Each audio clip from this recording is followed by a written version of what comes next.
We're finishing up here. We're getting two 24 dual axle units. We're gonna have about 3 foot overhang.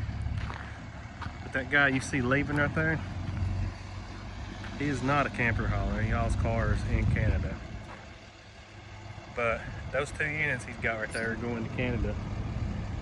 And evidently nobody's wanted to take them because they've sat in the yard for so long that Horizon brokered them out to a broker who then of course put them on the load board, and he come and got them to take them back to Canada. He said they've been here like 5 months or something and nobody's took them. So, but yeah, we're finishing up here. As you can see, not much overhang for two 24-foot dual axle trailers. These are going down to Palm Bay, Florida. So I could actually probably tuck that a little bit more, but it's all right. So yeah, that's it there. We're gonna get loaded up. We still got about 2 hours to drive tonight, so we'll get back down the road some and then start back at it tomorrow. Hey guys. Well, we had to change of plans. We were going on to Florida so we could deliver tomorrow. As you can see, we're not in Florida. We're here. We're gonna drop my trailer where I park. I'm gonna drop a trailer and go to the house. So I got a VA appointment on Monday morning, so we will leave Monday afternoon, head down to Florida and deliver. Hold on a second. Trying to unlock this lock one-handed and it wasn't working. And then we will deliver on Tuesday morning. So as I told you before, I decided I was going to try to bump this one up a little bit just to take away some of my overhang. So I come up here and went to check my winch. Nothing. Didn't work. Of course, the first thing I thought was burnt the dang winch up. But I winched them up on there, no problem, taking my time. So I had like 2 hours of drive time left last night, but there was no point in going toward Florida if my winch wasn't working. So I spent the night in Goshen, then I got up this morning, which I could have left at like 5:30 this morning, and went to the Middlebury Ace Hardware, waited till they opened at 7, and was just going to do a process of elimination to find out if it was the winch or what it was. So I went in, they let me bring out this new controller. I just stuck them on the leads there, hit the button, and it worked. So my remote went bad. Luckily, I'd already gotten the covers up on there because I had it secured before I knew it was down. But I'm glad I decided to try to bump it up, because if I'd have went all the way to Florida and then realized that I couldn't, if I'd have went all the way to Florida and then realized that I couldn't do that, I would have been mad. So, but oh yeah, another thing I did, so you know my horn fell off. I tried hooking one up to the horn, but I wasn't getting any power out there, so I don't know if it tore something up when it come loose. But I put a push button right here, put a horn, so stay DOT legal. I'm gonna drop this trailer and go to the house. See you guys. But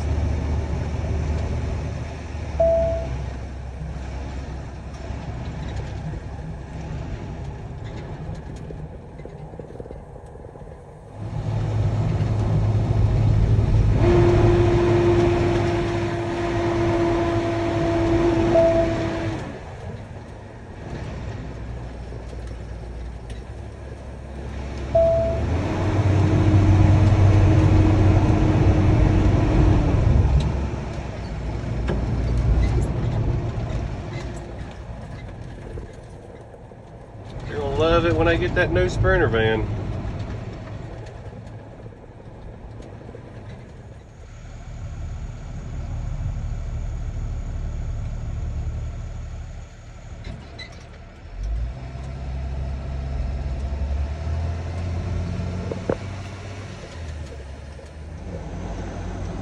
guys, I just want to give you a little better clarification on what you just seen there. That is that 2-lane road. That's kind of the area I live. That's where I park my truck and trailer. And when you leave where I park, you turn right on that 2-lane road. It's a state highway, and it takes you out and puts you on Interstate 81. So that 2-lane, you go down, then you hang a left on another road, and it takes you right over to the interstate. So I seen that guy go by, and I was thinking to myself, man, he's pretty high. Well, a lot of trucks run that road, because if you come down Interstate 81, you can get off exit 23, which is US 11E, and right past US 11E on 81 is a weigh station. So a lot of trucks get off there. They come down to the little town I live in and hang a left on that road to bypass the weigh station. So now 1,000% know that's what he was doing, because there's nowhere around where he would pick those vans up around where I live. Because obviously if there was, I'd be hauling. But anyway, so I got out and got called up to him. Well, when I pulled out and started going, I started seeing tree limbs in the road everywhere down through there, and I knew he was whacking them. So I got called up to him there, and as you can see, he was whacking tree limbs left and right. And then you go down there and you hang a left, and you have to go across this little bridge, and it's a sharp curve. Well, you have to get over, because the railing on that bridge goes straight, but the curve is right past the railing. Well, I didn't record it initially, but he ran his trailer up on that railing. The clip you seen just a second ago there was him backing off the railing and then getting over to go around it. So, and then we went on down a little bit more, and he hit some more tree limbs, and those Sprinter vans have a camera at the back doors there, and that camera comes flying off and about hit the truck. So yeah, it's not going to be very pleasant when he delivers that camper. I mean that van, and just hope he doesn't catch a 13.6 bridge somewhere, because he's well over 14 foot. So I don't know where he's going, but yeah, so they're out there. But man, you gotta be careful, and you gotta watch what you're doing. And you know, heck, I would at least thought after he hit the first one, he would have tried to dodge him, but he didn't. He just kept hammering down. So then I just wanted to explain a little bit what that was there. We're on our way down to Florida. We'll make our delivery in the morning, and we'll go from there. Y'all like my nice cut on my nose? Had my 2-year-old nephew over the weekend, and we were horse playing, and my standard poodle decided he wanted a horse play too, and he got me with a nail on the nose. So instantly started gushing blood. But I just wanted to, like I said, I just wanted to clarify what you guys were seeing there. So we're gonna get on down the road, and I'll get back with you later. Hey guys, so it's like 10 o'clock at night. I made it down here. We're in Florida. We're about 30 to 40 minutes from our drop. We're at a rest area on I-95. Even though the sign on the interstate said there was 14 parking spots, there was not 14 parking spots. That hadn't been updated. There's a rear lot. So I went through the main lot, it was full. Came around the rear lot. There's like 10 spots there, they were full. So I was coming back out just to go find something, and found this spot. There is a car behind me that was sitting there, but there was nobody here. There's some picnic tables over here. There's some picnic tables over here. So I went back and checked those signs to make sure that it didn't say I couldn't park here. I don't know if it's kind of a dig move, because it's probably more for cars to enjoy the picnic tables, but I gotta have some more sleep tonight. I had 2 minutes on the clock left to drive. So all the sign says is don't park on the grass and no pets in the picnic area. So that's where I'm crashing tonight. No other trucks around me, which is nice. There'll be a few that goes by me, but I've already had a couple go by me. They got plenty of room to get around me. So we'll crash here tonight. Like I said, no other trucks around us. We'll get up in the morning. We're probably gonna do a little walk and eat my breakfast over here at the picnic table. My wife made me some breakfast sandwiches and stuff. I probably need to set one out tonight so it just heats itself up and I can eat it in the morning, because I don't have a microwave in this truck or anything yet.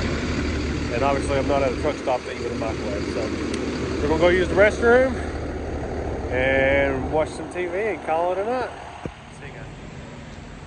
What's up, guys? So somehow, almost 10 o'clock at night, we came into the Love's here in Cartersville, Georgia on I-75, and there's trucks parked everywhere. But somehow we found a parking spot. I'm not going to gripe. So here we got down to Florida and dropped our 2 trailers. I was looking at reloads, and man, there was just nothing I could find that was worth my time. So I was actually going to go home, because I had enough time on my clock to get home. Then I was like, I'll just get home and I will worry about a reload from the house, because everything out of Florida was garbage. I'd seen one of these cargo trailers on there. It was going to Ohio out of Nashville, Georgia, which is right after you come into Georgia on 75. So I was like, man, so I thought about getting it. Talked to the guy and he was like, man, he said they close at 4 o'clock. And I was like, it's right about the time I'm going to be there. And I was like, I don't want to take it and then get stuck overnight. But if I wasn't going to get this trailer, I needed to go up 95 to go home, because that was the fastest route. So one thing about it is always check Central Dispatch. Stuff gets added. So I mean, I looked and I looked again. And then I looked again, and there was 2 trailers out of Nashville, Georgia, going to Ohio.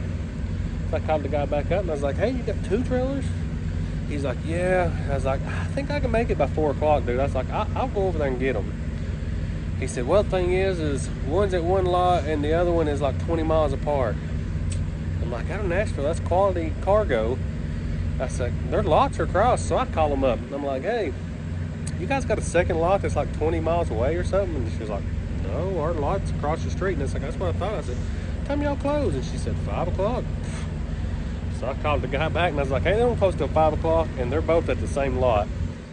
So I've got two trailers going Nashville, Georgia to Middleton, Ohio, which is right off 75 above Cincinnati, paying $1,600. So it's $2 and about $2.30 a mile or so for these 2.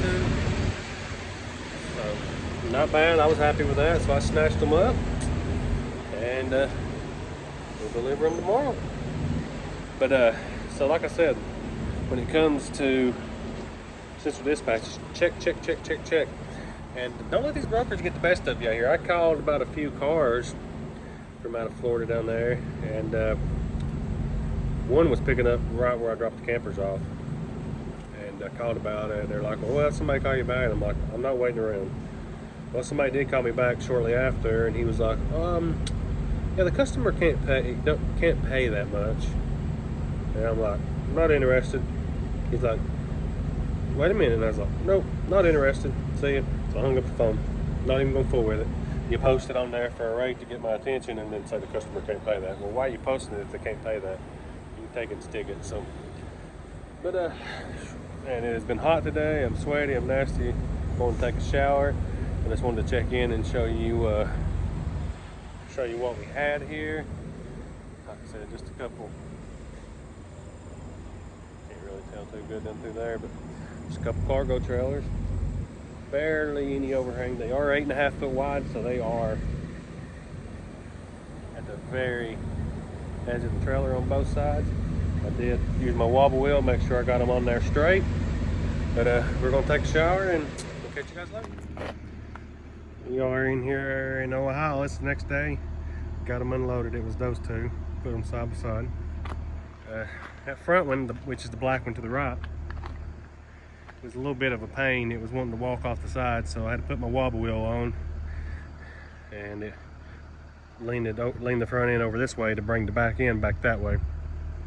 We are unloaded, just waiting on he's getting me a check, and then we're heading on up to Indiana to load up. See you guys.